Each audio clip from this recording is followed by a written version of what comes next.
please know these things. They are very, very important. I don't want to be somebody that you run with my message and run into a trap. Hello? Because the practical connection of that teaching is what we are dealing with today. We are not Christians just in the church. In fact, our faith is beautiful. Our faith is effective when we take it outside here.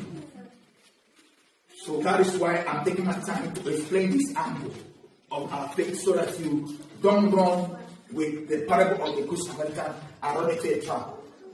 Devil can be the needy man on the road. Another area is, we are looking at the area, the first area. The first one I gave you has to do when devil is in need. Hello, let me put it that way. If you write something, when devil is in need. Because the Bible said there was a man beaten by the road and the man was in need. So when devil is in need, be careful. You that's a good Samaritan, you that want to practice the love of God, be careful. Be prayerful. Be careful and be prayerful as you offer your help, so that you don't fall for devil's trap, because devil can also be a needy man on the street. Hello? Devil can be a needy man on the street. We saw it, whether it was last year in the newspaper, a man sought to give somebody a lift. When the person entered his car, he pulled a gun. Right? A man stopped in the night to give the guy a lift. You know the way they wave here. Even when they're waving, they kneel down. I'm sorry if I've seen when they're waving here, they will kneel down. When they're waving at you, they will kneel down. Some of them, they will beg you as if, my dear, if you don't help me, I'm going to die. So a man stopped to help somebody, only for the guy to enter his car and pull the gun. And robbed him of that car, robbed him of his money, robbed him of his phone, threw him away and took his car. What was the man trying to do? He was trying to do what Jesus taught in the parable of the Good Samaritan. The devil can be the needy man on the road. We have seen so many accounts.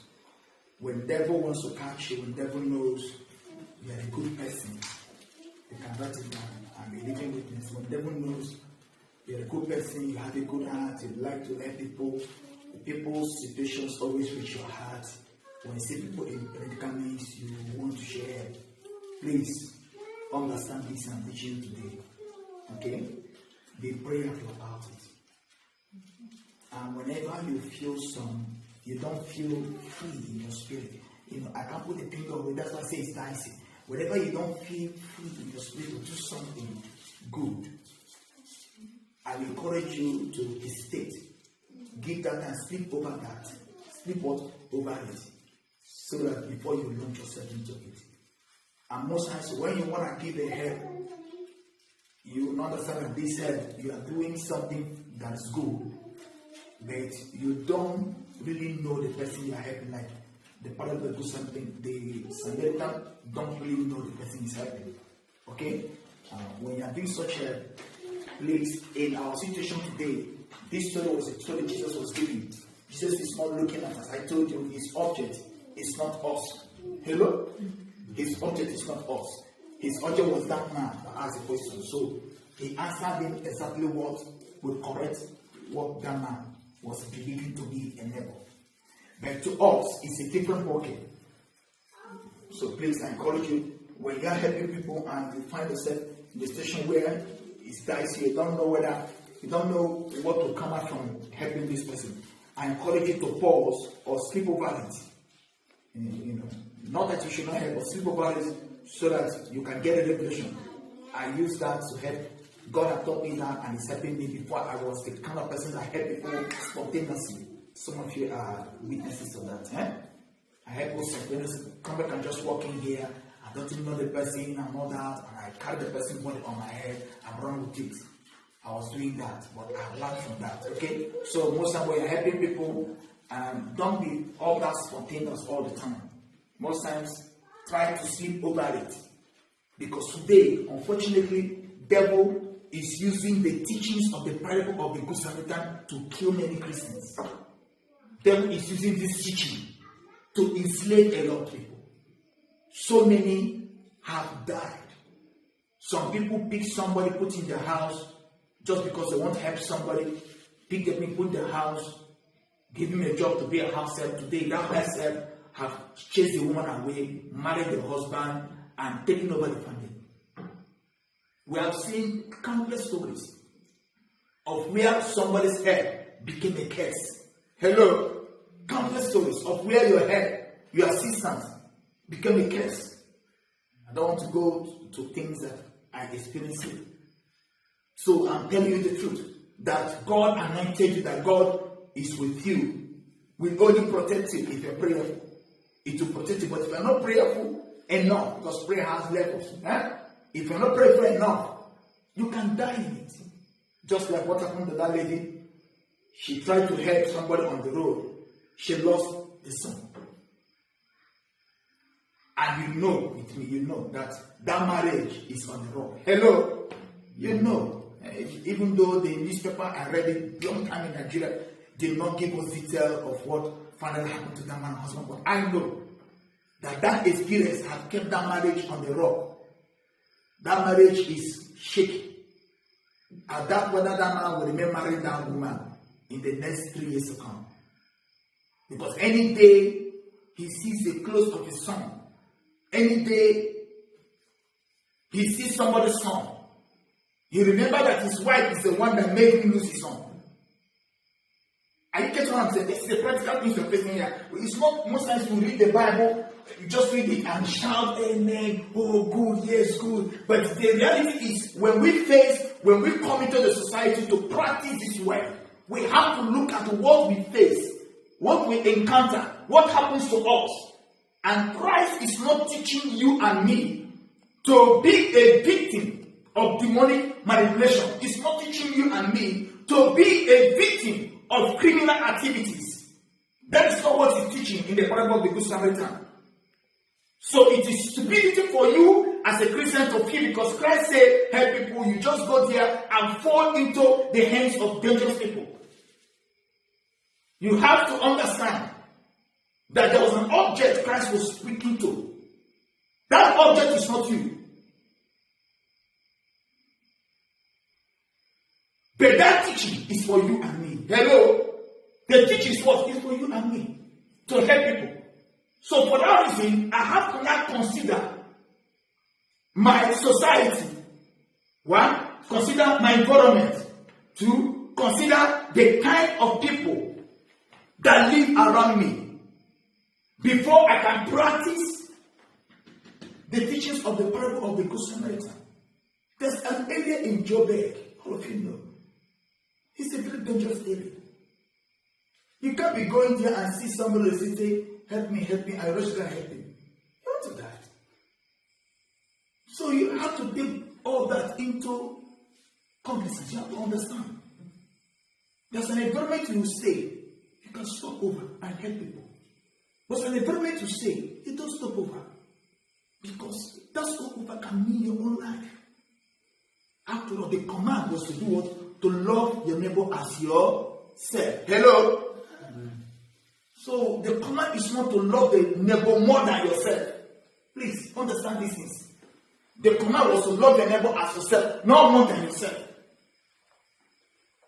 So if you are driving a place and it's very dark, it's very late, it's raining, please, I encourage you, don't fall for this. Because your chances of falling into a pit may be high. And that does not make you a wicked Christian. You're still a good Christian. You will still have opportunities to love people in a circumstance where your safety is what granted. Hello? So please know that. Another angle is, which it is good for you to benefit from some of the things God has exposed me to as I first spiritual battle. There are things that I experienced and God taught me, revealed to me, and I'm careful about it.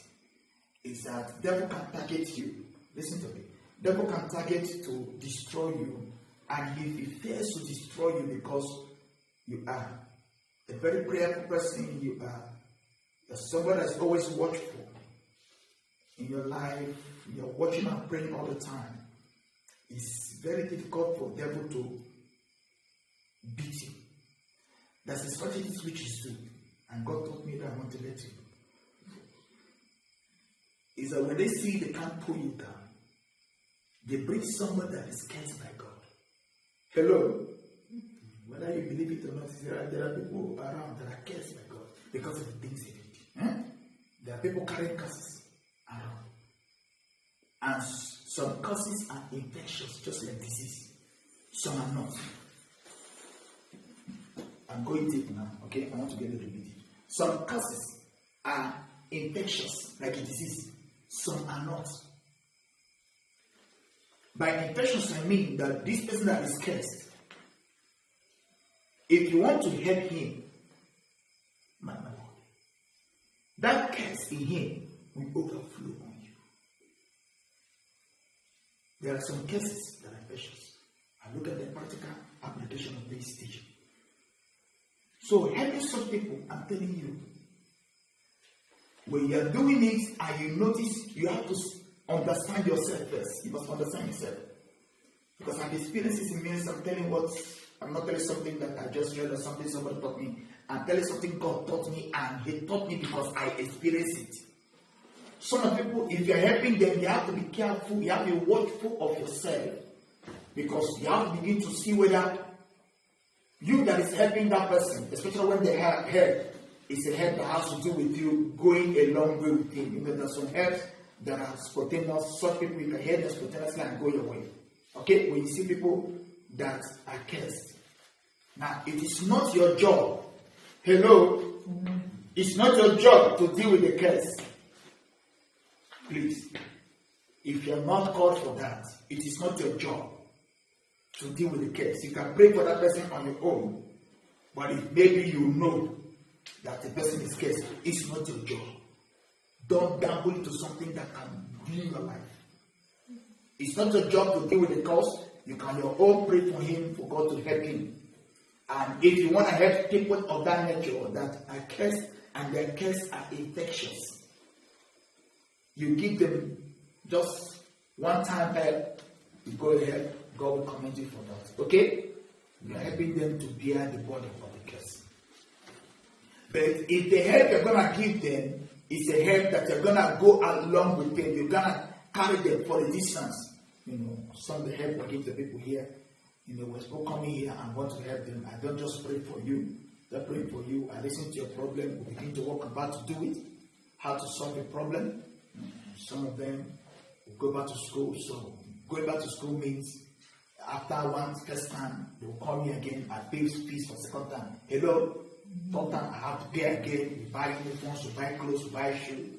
You know, and if the school is far away, we're looking for accommodation. So that kind of help, you are going along with the person. It's not like you just saw him, he's crying for food, you gave him 10 rand and you go your way. Yeah? That one, you can do it to people that are cursed and the curse is infectious, so just give him help and go your way. But when somebody, when you need to carry the person along, please watch yourself. If you notice, that's how to find out. If you notice that there are certain things that doesn't happen to you are beginning to happen to you, and those things are dangerous, it's a sign that the person's curse is now overflowing in you. So please, I encourage you to stop. And you're not sinning. You are loving him as you love yourself. Hello? Because you have to love somebody as you love yourself. You don't love somebody more than you love yourself. So when you notice that I'm helping this person, as I'm helping him, I've been driving my car for the past 1 year, 2 years. I've never had an accident. But since I started helping this person, it can not be in 2 days I started helping him. In fact, the day he was in my car, I had an accident. And that day, when you're going to help him, you're coming from the house, you strip. You saw yourself strip, and you fell down and broke maybe something valuable in your hands, or you get your ankle broken. And that day is the day we are going to assist him do something. You mark it. God is telling you something. You continue to say helping him. After some time, you find yourself getting sick. A sickness that maybe for the past 3 years you have never seen yourself that sick. You find yourself very sick. It's a sign to you that there is something following this person. You want to let there something following him that is very strong.